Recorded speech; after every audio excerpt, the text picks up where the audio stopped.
Hey folks, welcome back to another review with yours truly, Sam Healy. Today I'm going to take a look at this little gem right here called Stone Age from Rio Grande Games. And this is a worker placement game that I have talked about at length on many different top 10 lists. You already know that I like it. Let me show you how it plays and then I'll explain why. Okay, in the game of Stone Age, the basic idea of the game is to get the most points. And the way you get most points is in a number of different ways. You can get points by building houses. You can get points by collecting artifacts and special things, special cards that give you bonuses for having certain kinds of abilities and tools. And the way you go about getting these cards and building these buildings is by collecting resources. And collecting resources is done by simply placing workers. And then the workers that you send out are going to determine how many dice you roll to get those kinds of resources. This is an example of a player board that each player will have in front of them at the beginning of the game. It allows you to place all of the houses that you have purchased here. These are spaces for tools. This is where you will keep your active pool of workers that you are able to place on the board. And then this tells you how many, what you have to divide the die roll by in order to generate that resource. So for example, if you send 2 people out to get wood, you're going to roll 2 dice and then add the 2 dice together and then divide that number by 6, and that tells you how many gold you get. So the more precious resources are of course harder to get. The more common resources are easier to get. Okay, then over here on the side is going to give you reminders about end scoring, and these are the artifacts that I was telling you about. If you have one of them, you're going to score one point for that card. But if you have 2 of them, you're going to, and of course they have to be different, you'll score 4 points for those 2 cards. If you have 3 that are different, you'll score 9 points for those 2 cards, and so forth and so on. So getting artifacts can be a pretty hefty bonus at the end of the game. These are also different kinds of scoring for the end of the game as well. Now, as you're going through the game, there are going to be places that you're going to be placing your workers on. Okay, so for example, every time you see one of these little circles, these denote how many workers can be in that area looking for that resource. On the civilization card, you'll see that each card has a circle on it. So when you're wanting to get one of those civilization cards, you would actually place your worker on that card. That shows that you're trying to get that card and nobody else can that round. At the beginning of the game, you would turn the top of each of these face up so that you'll see that each of these also has a circle on the tile where you would actually place one of your workers. Now, the number of circles that are actually at each location are restrictive. In other words, only 7 people can go look for gold. Only 7 people can go look for stone. 7 people here, 7 people here. But this one right here is unlimited. Any number of people can be here hunting for food. Here is where you would raise your food production level. Here is where you would go for another worker. One person would have to place 2 people there, and then at the end of the turn, a 3rd person shows up, and then all 3 come back. Here, only 1 person can go to get more tools. Tools are used to influence your die rolls to make them better, so that you can garner more resources with your rolls. In a 3-player game, which is what I have set up here, you only start with 3 stacks of houses. In a 4-player game, you would use a 4th stack here.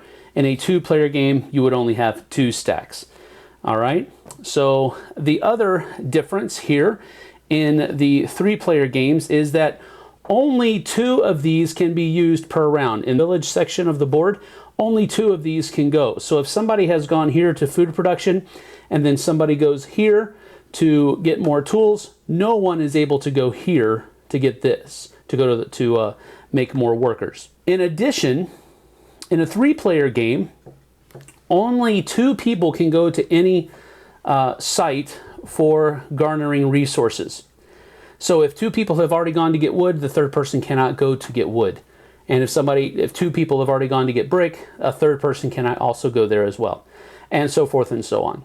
Now you may be asking, well, how do you purchase some of these cards? Well, or houses. Well, that's really simple actually, because each house says exactly what it needs in order for you to build that house. Here you need 2 stone and 1 gold. Here you need 1 wood, 1 brick, and 1 gold.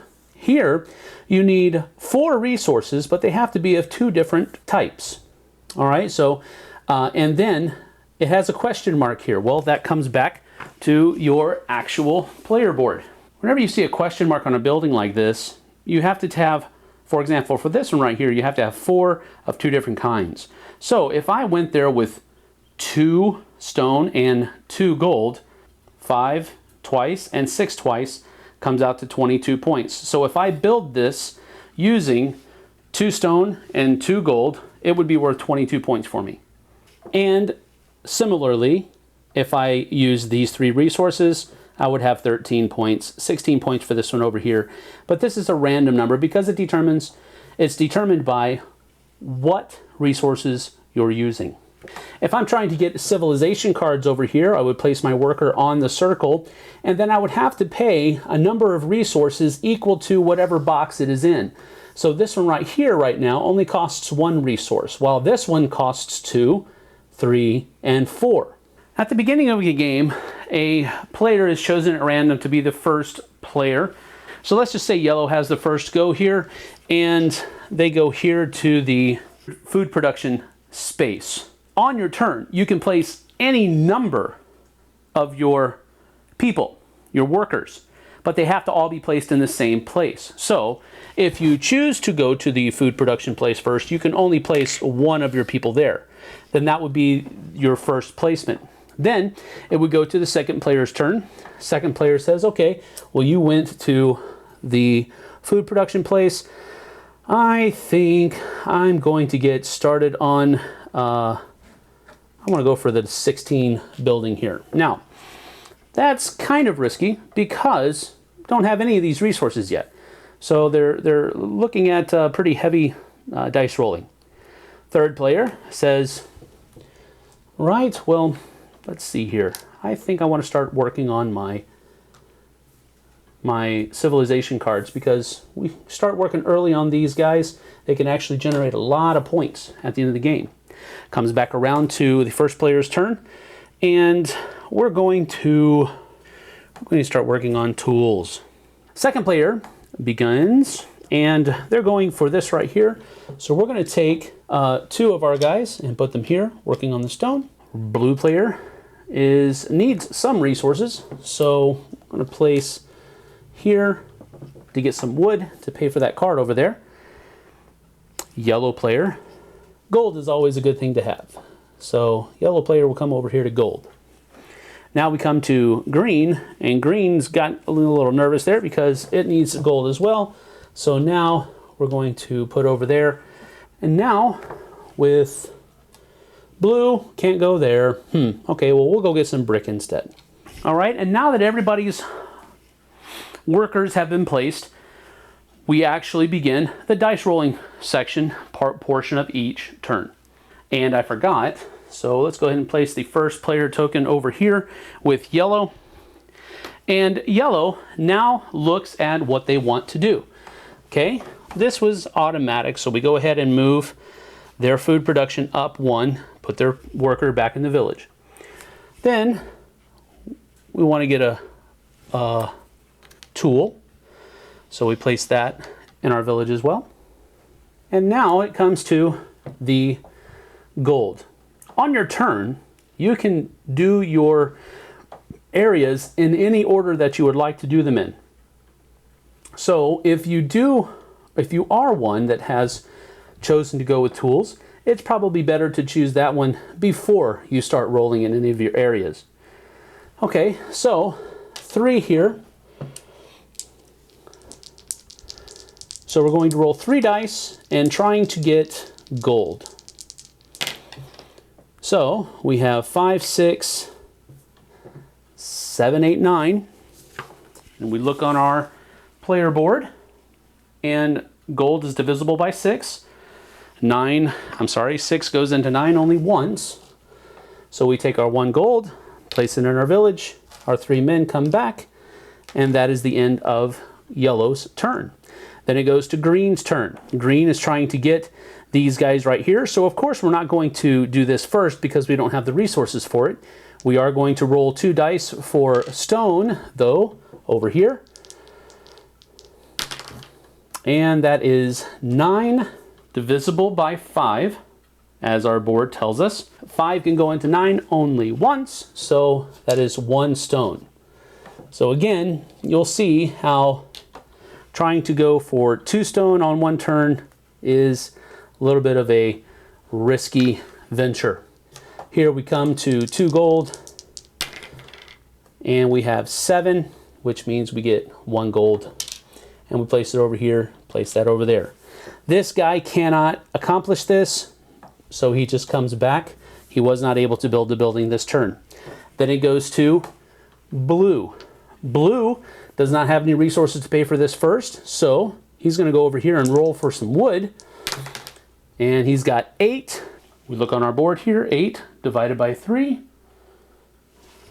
is 2. So we take 2 wood, put it into our resource. These 2 guys come back. Then he's rolling 2 for brick. And that's 8. And again, on our board, 8 divided by 4 is 2. These 2 guys come back. Now, in order to take this card, he has to pay 1 resource of any type. Wood is the better one there. So he pays the resource back to the supply, takes this card. Now remember, the top of the card is an immediate effect. So he immediately takes 3 food from the supply. This is a bottom in-game scoring. That will be flipped over and saved for the end of the round. Now that everybody has gone, all of their workers that perform their actions, people have to now pay their food to their workers. And food is paid 1 food for every worker that you have. So right now, everybody has 5 workers. But yellow is 1 up on the food production table, so they only have to pay 4. Now, what the rulebook actually states is that yellow would have to take 1 from the pool and place it and then pay their food. That's kind of clunky, so why not just subtract 1? That's a lot easier. So we have 5 people, subtracted 1, so we put 10 in and take 6 out. Otherwise, we have 5 over here. They have to pay 5. And then blue over here also has to pay 5. And that's the end of the round. The first player token would move clockwise, so that green is going first this turn. These cards would scoot down, would be filled over here. And then if any of these were purchased, leaving an open spot, that would then be turned over. Now the game would continue in that way until one of 2 different things happened. First of all, if there are not enough civilization cards to fill the display at the beginning of the round, the game would end immediately and no new round is begun. The second way the game can end is if at least one of these building stacks is completely empty. And of course here we're playing a 3-player game, so there's only 3 stacks to start with. So one of these 3 would have to be completely empty before during the case of the current round. If that ever happens during a round, the round is finished and then the game is over. But those are the 2 ways in which the game will end. After the game ends, players calculate their points, and whoever has the most points wins the game. Now, I've talked about Stone Age a lot in the past. You know I love Stone Age. It's one of my favorite worker placement Euro style games, but it's even kind of a hybrid because you've got all these little pesky wooden dice that you're rolling around that throw a little bit of a chaos factor into it. Now, while I'm there talking about the dice, one of the main complaints that I hear from people about Stone Age is the dice. The dice are so unforgiving. They are so unmitigatable. I don't even know if that's a word or not, but you get the idea. What I have usually told people is that there are plenty of ways to mitigate the dice rolling in this game. Furthermore, there's more than one way to actually get points. If the dice aren't being friendly to you, then pick some of these cards up and start generating points that way for end of the score, end of the game scoring. If they're not being friendly to you, start loading up on tools and use the tools to mitigate the die rolls and so forth and so on. If the dice weren't there, it would simply be going here to gain this resource and going here to gain that resource, and there would be no am I gonna make it or not feeling. Second of all, I love how there are different ways to victory. You can try just building houses and try to end the game as quickly as possible so that people have less of an opportunity to gather all of these civilization cards that's going to help them multiply their scores. You can go for a long game and try to get as many of those artifact cards and civilization cards to generate that multiplicity at the end of the game. There's so many different ways that you can try to build up your village and have a lot of people. You're making it harder to feed them, but at the same time you're able to put more people out. You're able to send more people to work for you during the turn. There's so many different things that you can do in this game that I really think it's one of the simplest. There is some complexity here, but it's so simple, it's so easy to teach, it's so easy to learn.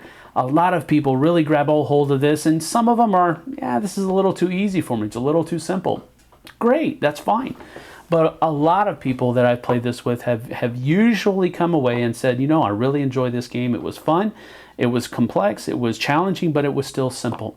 And that's what I think is the biggest plus for Stone Age. It is challenging, but yet it is still simple. So that's Stone Age, folks. I already liked it. 2 thumbs up from me. One of my favorite worker placement games. See you on the flip side, folks. Thanks so much for watching the Dice Tower videos. Find more great videos and reviews, as well as our top-rated audio podcast at Dicetower.com. You can also find other great shows at Dicetowernetwork.com. I'm Eric Summerer, and you've been watching The Dice Tower. The Dice Tower is sponsored by Cool Stuff Inc., where you can find great games for great prices. Cool stuff in stock. Check them out at CoolStuffInc.com.